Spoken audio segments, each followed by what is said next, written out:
ses aînés et qu'une fois son tour venu, sa pension sera payée par les générations suivantes. C'est l'un des principaux piliers du modèle social français. Nos retraites sont aujourd'hui plus longues et nous les vivons mieux. Une femme qui a pris sa retraite en 2012, à 60 ans et 9 mois, disposera en moyenne de sa retraite pendant 26 ans et demi, soit 4 années de plus qu'une femme partie en 1982 à 60 ans. Avec une perspective de 22 années de retraite, le gain est identique pour les hommes. C'est une chance pour chacun d'entre nous, comme pour la société tout entière. Mais c'est aussi un défi pour l'avenir de nos régimes de retraite par répartition. Ce bel héritage, nous avons le devoir de le préserver. Mais nous en avons les moyens. Nous en avons d'autant plus les moyens que nous bénéficions d'un dynamisme démographique exceptionnel, avec 2 enfants par femme en moyenne, contre 1,6 en moyenne pour l'Union européenne. La France assure le remplacement des générations. En 2035, le choc démographique de l'arrivée à la retraite des générations nombreuses de l'après-guerre aura fini de produire ses effets. Nos régimes de retraite retrouveront une stabilité sur le plan démographique et seront donc durablement équilibrés alors que la situation devrait continuer de se dégrader dans les pays qui nous entourent. Cela nous permet d'envisager avec confiance l'avenir à long terme de nos régimes de retraite, à condition toutefois que nous sachions faire aujourd'hui les efforts nécessaires pour assurer leur équilibre financier dans la période intermédiaire. La tâche n'est pas simple. En 2000, il y avait encore 4 retraités pour 10 actifs. Aujourd'hui, il y a près de 5 retraités pour 10 actifs. En 2035, ce sera 7 retraités pour 10 actifs.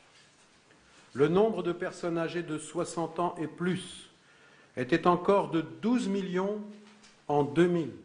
Il est aujourd'hui de 15 millions et sera de 20 millions en 2035. Et s'agissant de l'espérance de vie à 60 ans, elle va continuer à augmenter et atteindre un peu plus de 25 ans pour les hommes et 30 ans pour les femmes en 2035. À l'horizon 2020, le besoin de financement est de l'ordre de 21 milliards d'euros, dont 7,6 milliards pour le régime général et les régimes assimilés. À l'horizon 2035, il pourrait atteindre 27 milliards d'euros. C'est ma responsabilité et celle de tout le gouvernement de rétablir durablement l'équilibre financier de nos régimes de retraite. Et pour y parvenir, il n'est pas d'autre solution que d'allonger la durée de cotisation nécessaire pour bénéficier d'une pension à taux plein. Et ne pas le faire, ce serait s'exposer soit à une diminution des pensions des actuels, comme des futurs retraités, soit à une augmentation insupportable des prélèvements. Et ce que le gouvernement ne veut pas. Les Français comprennent que les gains d'espérance de vie dont ils bénéficient doivent être partagés entre le temps au travail et le temps à la retraite. La clé de ce partage, fixé depuis 10 ans, qui affecte 2 tiers des gains d'espérance de vie au travail et 1 tiers à la retraite, me paraît équilibrée. Elle aboutit à une augmentation de la durée de cotisation de l'ordre d'1 trimestre tous les 3 ans. Mais je veux rassurer tout de suite les personnes qui vont partir à la retraite d'ici 2020 et qui s'y préparent en ce moment. Le gouvernement ne propose pas un changement des règles. Un nouveau report de l'âge de départ à la retraite ou une accélération de l'augmentation de la durée des cotisations ne produirait d'ailleurs que des économies modestes. Mais il aurait un impact brutal sur les intéressés d'abord, mais aussi sur les comptes du chômage, sur les minima sociaux. Ainsi, l'augmentation de la durée de cotisation se fera comme prévu par la loi jusqu'en 2020, donc le contrat sera respecté. Entre 2020 et 2035, nous poursuivrons l'augmentation de la durée de cotisation, au rythme d'1 trimestre tous les 3 ans. Chacun connaîtra ainsi l'âge auquel il pourra partir à la retraite. À l'issue de ce processus, la génération née en 1973 devra avoir cotisé 43 ans pour bénéficier d'une cotisation à taux plein contre 41,5 aujourd'hui pour la génération née en 1956. Nous pourrons alors nous arrêter là, à 43 ans, puisqu'à partir de 2035, la démographie permettra au régime de retraite de s'équilibrer. Certains contestent cette augmentation de la durée de cotisation. Je leur dis franchement que je préfère cela à la diminution du niveau des pensions. D'autres nous accusent de ne pas avoir eu la main assez lourde et nous reprochent de ne pas avoir reculé l'âge légal de départ à la retraite, comme ils l'ont fait d'ailleurs en 2010.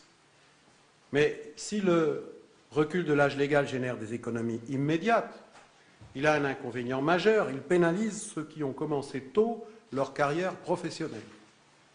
Le système que le gouvernement propose est plus juste, car il tient compte de l'âge du début de la carrière professionnelle. Il ne bloque pas les personnes ayant acquis toutes leurs annuités, et la réforme de 2010 a d'ailleurs créé bien des injustices. C'est pourquoi l'une des premières actions de mon gouvernement a été d'y remédier en rétablissant le droit à partir à 60 ans pour ceux et celles qui ont commencé à travailler très jeunes et qui peuvent justifier des annuités nécessaires pour bénéficier d'une retraite à taux plein. 140 000 personnes par an peuvent utiliser ce nouveau dispositif. L'allongement de la durée de cotisation est aussi plus efficace pour assurer le financement des régimes dans la durée. Il conduira petit à petit à un recul de l'âge effectif de départ à la retraite, et c'est en cela que cette mesure est une réforme structurelle majeure. Elle s'appliquera à tous, salariés du privé, fonctionnaires et agents des entreprises publiques. À l'horizon 2020, il est nécessaire de solliciter d'autres sources de financement pour assurer l'équilibre de nos régimes de retraite. C'est l'effort que je demande aux Français. Les partenaires sociaux, au printemps, ont d'ailleurs montré l'exemple lorsqu'ils ont pris des mesures qui leur paraissaient nécessaires pour assurer l'équilibre dont ils ont la gestion, c'est-à-dire les régimes de retraite complémentaires, ARCO et AGIRC.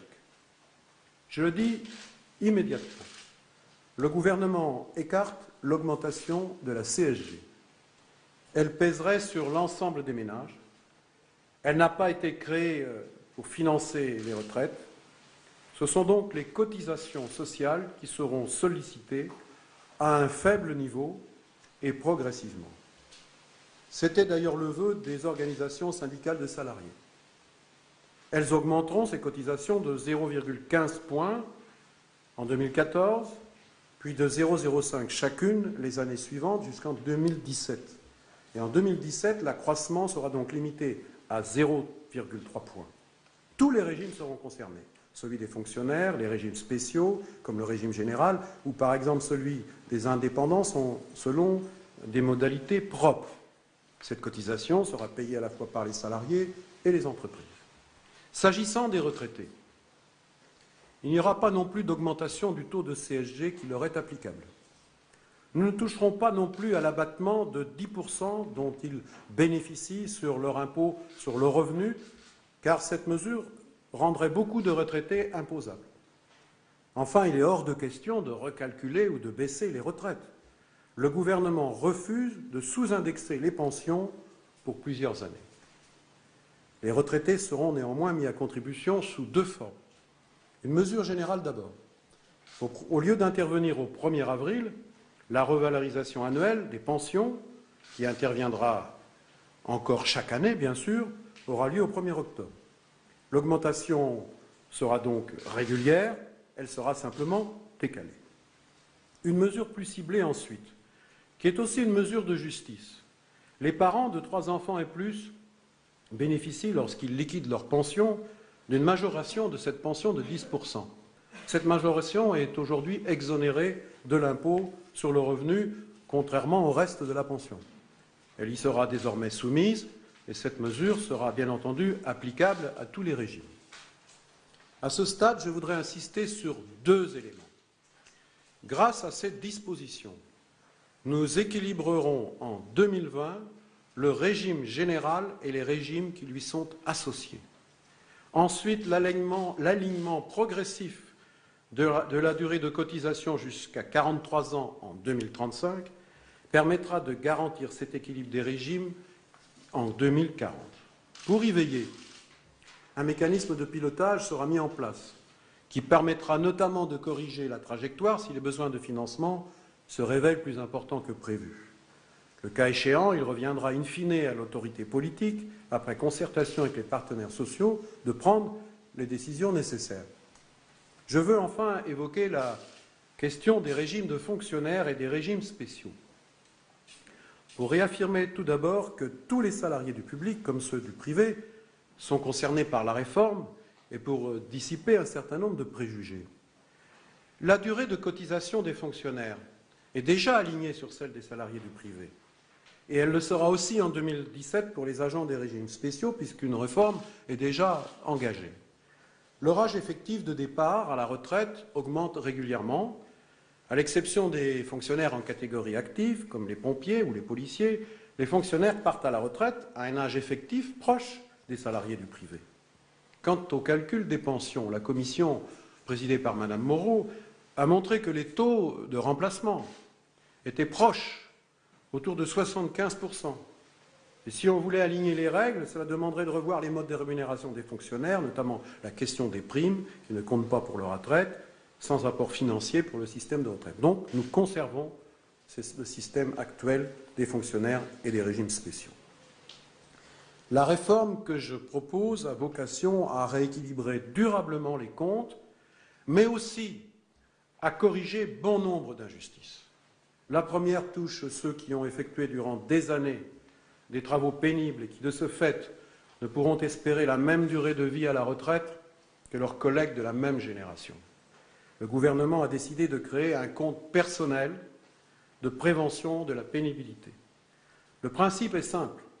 Tout salarié exposé à un facteur de pénibilité voit son compte crédité d'1 point par trimestre d'exposition ou de 2 points en cas d'exposition à plusieurs facteurs de pénibilité. Le salarié pourra donc utiliser ce compte, soit pour suivre une formation et ainsi envisager une reconversion qualifiante, soit pour travailler à temps partiel à la fin de sa carrière, soit avec compensation de la baisse de rémunération, soit enfin pour partir à la retraite plus tôt, c'est ce que beaucoup espèrent, que ce soit le droit commun qui le permette. Alors l'objectif est d'abord de permettre à un maximum de personnes de sortir du travail pénible, avant que celui-ci entraîne des conséquences irréversibles sur leur santé. Ensuite, d'aider à la gestion des fins de carrière et au maintien en emploi des seniors exposés à des facteurs de pénibilité. Enfin, de tirer les conséquences sur la retraite des conditions de travail très difficiles que connaissent certains salariés. Je rappelle que la réforme Fillon avait écarté la pénibilité pour en rester à l'invalidité. En fait, c'est seulement 5000 personnes qui ont pu bénéficier du dispositif prévu. On est très très loin de l'attente des salariés. Dans la réforme que je propose, près de 20% des salariés du secteur privé auront vocation à détenir un compte pénibilité. Et je souhaite que ce compte puisse être mis en place dès le 1er janvier 2015. Nous aurons le souci qu'il ne soit pas complexe en gestion pour les entreprises comme pour les salariés. Ce mécanisme montera progressivement en charge, mais il serait anormal que les personnes exposées à des facteurs de pénibilité, aujourd'hui très proches de la retraite et qui, de ce fait, ne pourront accréditer leur compte très longtemps, ne puissent partir plus tôt à la retraite. Pour ces salariés, il sera prévu une majoration des points portés au compte. Le coût du volet pénibilité devrait représenter moins d'1 milliard d'euros à l'horizon 2020 et quelques 2 à 2,5 milliards à l'horizon 2035. Son financement devrait, à compter de 2016, reposer sur une contribution payée par toutes les entreprises au titre de la solidarité interprofessionnelle et modulée en fonction de la pénibilité propre à chacune des entreprises. Ce dispositif ne s'appliquera pas aux agents qui bénéficient d'ores et déjà de mécanismes de réparation spécifiques sous forme de départ anticipé à la retraite. C'est le cas dans la fonction publique des catégories actives. Le compte personnel de prévention de la pénibilité va ainsi dans le sens de l'équité entre salariés du public et salariés du privé. Il y a un autre sujet d'injustice en matière de retraite. C'est la situation qui est faite aux femmes. Comment admettre que les femmes aient aujourd'hui une retraite inférieure de près de 30% de celle des hommes? Les inégalités de rémunération en sont certes la cause. Le combat du gouvernement pour l'égalité salariale entre les femmes et les hommes doit permettre de les réduire. Mais les modalités de calcul des retraites les aggravent. Plus de 3 millions de femmes travaillent à temps partiel. Elles occupent 82% des emplois à temps partiel. Or, les règles de validation des trimestres pénalisent les salariés qui combinent bas salaire et temps partiel, et donc très largement les femmes. C'est une injustice profonde. Je souhaite que ces salariés puissent désormais valider 4 trimestres par année travaillée. À cet effet, il sera possible d'accueillir un trimestre par 150 heures SMIC de cotisation au lieu de 200, donc la conséquence sera très positive pour les personnes concernées. La maternité, ensuite, sera mieux prise en compte pour les femmes qui partent en retraite au titre des carrières longues et pour celles qui ont connu de longs congés de maternité. Il nous faut enfin réformer les droits familiaux de retraite. Aujourd'hui, la majoration de 10% des pensions ne concerne que les parents de 3 enfants et plus. En outre, ainsi que le rapport de Mme Moreau le démontre, cet avantage bénéficie pour 70% à des hommes et pour 30% à des femmes. Le gouvernement souhaite engager une refonte de cette majoration afin qu'elle bénéficie davantage aux femmes et qu'elle puisse intervenir dès le premier enfant. Pour les retraités actuels, ceux qui partent à la retraite d'ici à 2020, les règles actuelles ne seront pas modifiées. Au-delà de 2020, la majoration actuelle sera progressivement plafonnée et transformée en majoration forfaitaire par enfant, et elle bénéficiera principalement aux femmes. S'agissant des jeunes, il nous faut améliorer la situation des jeunes en apprentissage ou en alternance, qui, du fait de leur faible niveau de rémunération, ne peuvent valider tous les trimestres qu'ils travaillent. Là encore, les règles vont être modifiées de sorte qu'un trimestre d'apprentissage soit désormais un trimestre validé pour la retraite.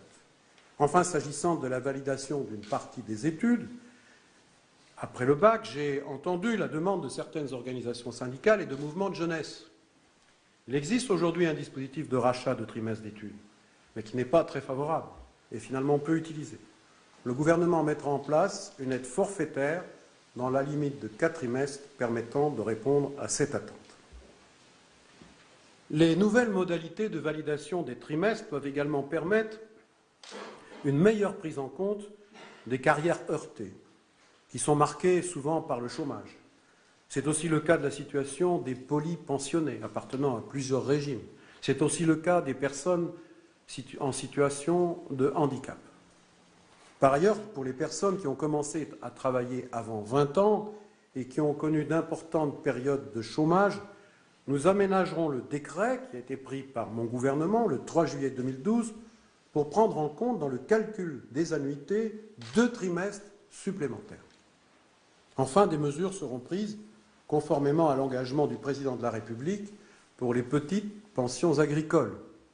Nous mettrons en place une garantie d'une pension minimale de 75% du SMIC pour un exploitant qui a eu une carrière complète par la création d'un complément différentiel de retraite complémentaire. Je souhaite enfin rendre le système de retraite plus simple et plus lisible. Les Français considèrent qu'ils sont mal informés sur leurs droits futurs, sur l'âge possible de leur départ à la retraite, sur le niveau probable de leur pension. Le gouvernement va prendre plusieurs initiatives. La création d'un compte retraite unique pour chaque salarié, permettant d'avoir les informations sur les trimestres et les salaires validés sur l'ensemble de leur carrière et pour tous les régimes. La création d'un simulateur de retraite en ligne, il permettra de connaître, en fonction de l'âge de départ, le montant futur de la retraite. Enfin, la création d'une demande unique de retraite en ligne.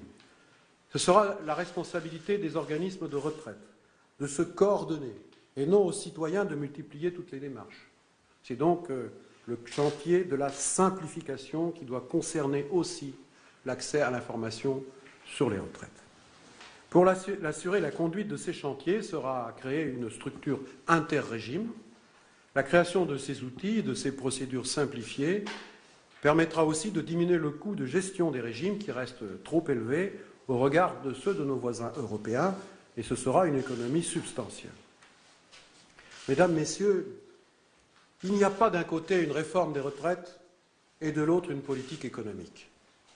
Notre priorité, c'est la croissance et l'emploi. Car nous n'acceptons pas que dans un pays comme le nôtre, tant de personnes soient privées de ce qui fait la force de notre économie, mais au-delà de notre société, le travail. La place du travail est et doit rester centrale dans notre modèle social. C'est parce que le travail est notre référence que nous sommes convaincus que la bataille de l'emploi est un combat sans relâche. Les chiffres du chômage du mois de juillet constituent un encouragement pour poursuivre dans la voie que nous avons tracée. Bien sûr, le retournement n'est pas encore là, mais deux éléments majeurs sont au rendez-vous. Je pense d'abord à la très faible hausse constatée sur le nombre de demandeurs d'emploi en catégorie A, dans la continuité des chiffres des 2 derniers mois.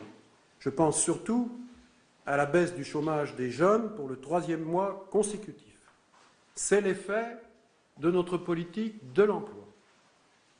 Et la création du crédit d'impôt compétitivité emploi. Dans le pacte que j'avais présenté en novembre pour la croissance et l'emploi, permet aux entreprises, par la baisse du coût du travail, de retrouver des marges de manœuvre, de retrouver des moyens pour investir, des moyens pour recruter, des moyens pour innover. Et nous voulons, sur ce point-là, qui est celui du coût du travail, être totalement cohérents. Sur la base et dans le cadre des travaux du Haut Conseil pour le financement de la protection sociale, nous engagerons une réforme pour que le financement de la protection sociale et de la branche famille en particulier pèse moins sur le coût du travail et donc sur l'emploi. Cette réforme, nous voulons l'engager dès maintenant. Et cette évolution sera engagée dès 2014, de sorte qu'il n'y ait pas de hausse du coût du travail l'année prochaine. C'est donc un chantier pour lequel la discussion avec nos partenaires va s'engager résolument. De même, je pense au soutien à la consommation. Il exige que nous sollicitions le moins possible les ménages au titre de la fiscalité. C'est pourquoi l'option de la CSG a été écartée. Et je vous annonce ce soir que l'indexation du barème de l'impôt sur le revenu sera rétablie alors que cette indexation avait été supprimée par nos prédécesseurs. Plus largement, les efforts d'économie engagés et qui vont se poursuivre permettent de tendre en 2014 vers une quasi-stabilisation des prélèvements obligatoires. Voilà, Mesdames, Messieurs, le sens de la réforme que je propose aux Françaises et aux Français. C'est une réforme responsable, elle tient compte de cette réalité incontournable qu'est l'allongement de l'espérance de vie dans notre société et l'allongement de la durée de la vie à la retraite. C'est une réforme juste qui accorde enfin à certaines catégories de travailleurs les droits qui leur avaient été refusés lors des réformes précédentes. Trop d'injustices se sont accumulées par le passé, auxquelles le gouvernement a décidé de s'attaquer résolument. Et c'est aussi une réforme équilibrée, qui partage équitablement les efforts entre toutes les forces de la nation. Enfin, c'est une réforme structurelle, qui assure l'avenir de nos régimes de retraite et dont le pilotage garantit l'équilibre à moyen et long terme. Au terme de cette concertation, qui a été particulièrement intense avec les partenaires sociaux, et où j'ai eu à cœur d'écouter tous les partenaires sociaux, je l'ai fait avec Marisol Touraine, je l'ai fait avec Maryse Lebranchu, je l'ai fait avec Michel Sapin. Je tiens à leur rendre un hommage chaleureux pour le travail accompli, mais aussi tout ce qui reste à faire et qu'ils vont faire. Mesdames, Messieurs, c'est sur ce projet que le gouvernement a arrêté sa position. C'est ce projet que je présenterai dès demain sous la forme d'une communication au Conseil des ministres qui sera dans le prochain projet de loi de réforme des retraites qui sera soumis au Conseil des ministres le 18 septembre prochain. Je vous remercie.